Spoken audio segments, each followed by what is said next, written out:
Eu sou a Aline Cidrini e você está no Meu Mundo Azul em dobro. Bom, hoje a gente vai falar sobre fuga. Como assim, Aline? Fuga? É muito comum entre os autistas eles pegarem uma atividade ou um objeto de apoio e usar como fuga. Vou dar para vocês alguns exemplos de fuga de autistas. Música. Muitos autistas, eles têm uma obsessão pela música e eles usam a música como forma de se desconectar dessa comunicação oral e fugir. E ali, naquele momento de entrega, naquela atividade, e passar horas e horas. Os autistas, eles desenvolvem obsessões. E a música é uma obsessão muito comum. E essa música, ela pode ser usada a nosso favor ou, se a gente não souber lidar com essa obsessão, ela vai atrapalhar. Porque essa musicalidade, essa obsessão por música, ela pode interferir, por exemplo, na parte pedagógica. Enquanto ele precisa fazer outra coisa, ele está ali, no batuque, está ali buscando som naquela sala de aula ou até mesmo em casa. Mas a música é só um exemplo. Nós temos esportes, muitos autistas usam os esportes como fuga. Formas geométricas, como é comum você estar com um autista e eles começarem a falar da seguinte forma: 2 círculos, eu vi 2 círculos, tem um quadrado. E na sua blusa, ela tem o formato de um retângulo. Isso é um triângulo? Por quê? Essa linguagem, essa obsessão pelas formas é uma forma de fuga. Outras formas de fuga são as estereotipias e objetos de apoio. Igual, por exemplo, eu tô com o Horácio aqui, O Horácio hoje é meu objeto de apoio. Ele tá aqui, para manter a minha mão aqui do lado para eu não ficar perdida. Exatamente isso que o autista faz.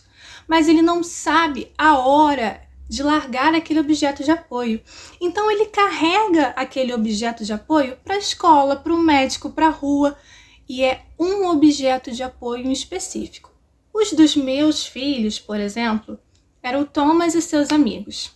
Eu vou fazer um vídeo só sobre Thomas e seus amigos e a realidade do mundo autista. Porque nessa pesquisa de campo que eu fiz com as mães do Brasil e do mundo inteiro, eu percebi que Thomas e Friends, Thomas e seus amigos, é um dos desenhos preferidos, se não o preferido de todos os autistas que eu tenho conversado.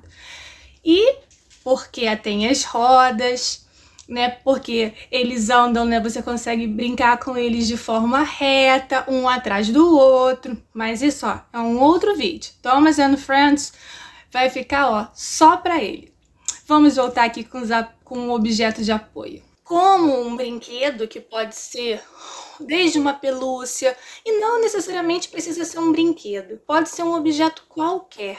E esse aluno, esse filho, essa criança, ela vai querer carregar aquele objeto para todo lugar, para a escola, por exemplo. E isso também pode interferir na aprendizagem, porque as pessoas que estão naquela instituição nem sempre entendem que o que aquele objeto representa é muito mais do que um brinquedo, é uma segurança. Mas, na verdade, eu vou me deter um pouquinho mais numa outra fuga, a segunda língua. É muito comum um autista ter a segunda língua como fuga. O autista, ele tem a dificuldade de interação e, para isso, ele procura formas de comunicação indireta. Então, é muito comum um autista falar com você, mas não falar o objeto. Por exemplo, voltando ao exemplo do Thomas, eles podem vir a falar assim: aquele azul, aquele de 6 rodas, mas eles podem querer omitir o Thomas. Eles comunicam de uma forma indireta. E a segunda língua, ela deixa isso mais fácil, porque nem todos falam uma segunda língua. E foi isso que eu percebi tanto na minha realidade enquanto professora de língua inglesa, como enquanto mãe. Essa série de vídeos, ela traz um pouco da minha experiência, mas muito mais do crescimento de Theo e Vitor. E Theo e Vitor, eles usaram o inglês como fuga. Desde muito cedo, desde os 3 anos, que eles começaram a falar as primeiras palavras, eles falaram em inglês. Quando eles começaram a ler e a escrever, eles também começaram a ler e escrever em inglês. E não fui eu não falo inglês na minha casa. Apesar de ser professora de inglês, eu tenho televisão em português, a minha família fala em português, as pessoas que estão dentro de casa com eles me ajudando para que eu possa trabalhar falam português. Então, o pouco contato que eles tiveram com o inglês enquanto estavam comigo assistindo aula, enquanto estavam comigo preparando aula, foi o suficiente para que eles conseguissem pegar isso e transformar em fuga. Resultado? Durante uns 2 anos, eles falavam muito mais inglês do que português. Na escola, olha, o relato da professora e da diretora falando: "Oh, no! Oh, my!" Preciso mostrar isso para vocês. Na escola, quando entrava alguém diferente, comigo e com o pai, eles tentavam falar português, mas lembrando que uma das questões, né, que nós ainda estamos trabalhando é a parte de comunicação e essa dicção. Então, eles falam com algumas dificuldades e limitações. Mas a língua inglesa, para mim, ela é mais clara. Olha o exemplo aí. But you had to stay at home. But I'll stay playing hide and seek. But something really wrong. You'll never find me here, okay? You'll never find me here, okay? Viu?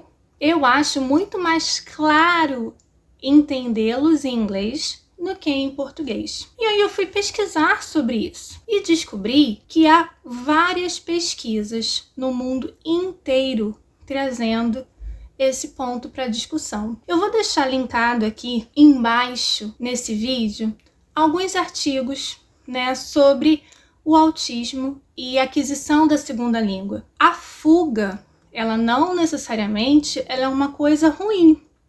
Por quê? Se um professor, por exemplo, um professor de línguas, ela pega, né, aquele aluno que tem muita dificuldade de se comunicar e não tem comunicação alguma, e consegue estabelecer nele um vínculo e iniciar alguma comunicação, mesmo que essa comunicação seja uma comunicação alternativa, já é alguma coisa. Então, enquanto professor de língua inglesa, língua espanhola ou outras coisas, professor de educação física também, que percebe naquele aluno uma obsessão por esportes e começar a usar aquela obsessão por esportes de forma produtiva e de aproximação, professor de música. Então nós, enquanto professores, a gente tem esse olhar e consegue perceber que determinado aluno, determinada criança, ela tem mais facilidade de aprender alguma coisa. E hoje, meus filhos, eles estudam na rede pública, numa escola bilíngue, na 7ª CRE. E isso tem ajudado muito, porque eles têm ali as 2 formas de comunicação. E eu percebo que eles já não usam a língua inglesa tanto como fuga, porque lá eles percebem que é comum. Não é apenas a linguagem deles, é uma linguagem comum aos professores, uma linguagem comum aos alunos, então não tem por que eles fugirem. Eles já estão começando a perceber que a língua inglesa como fuga não vai ter longa vida. E eles conseguem interagir melhor. Eu vou deixar aqui essa experiência com vocês. Leiam aqui os artigos e pensem um pouquinho sobre o que é essa comunicação, essa fuga da realidade e como que a gente pode tentar fazer com que esse momento, que aparentemente é um momento difícil, é um momento onde a gente quer manter o outro afastado, a gente pode virar a mesa e aproximar essa criança. Bom, nós temos muito assunto para conversar. Te vejo no próximo vídeo. Tchau! Hit the notification bell and don't forget to subscribe. Hit the comments and share with your friends and leave a like. Don't miss our other videos. Bye bye.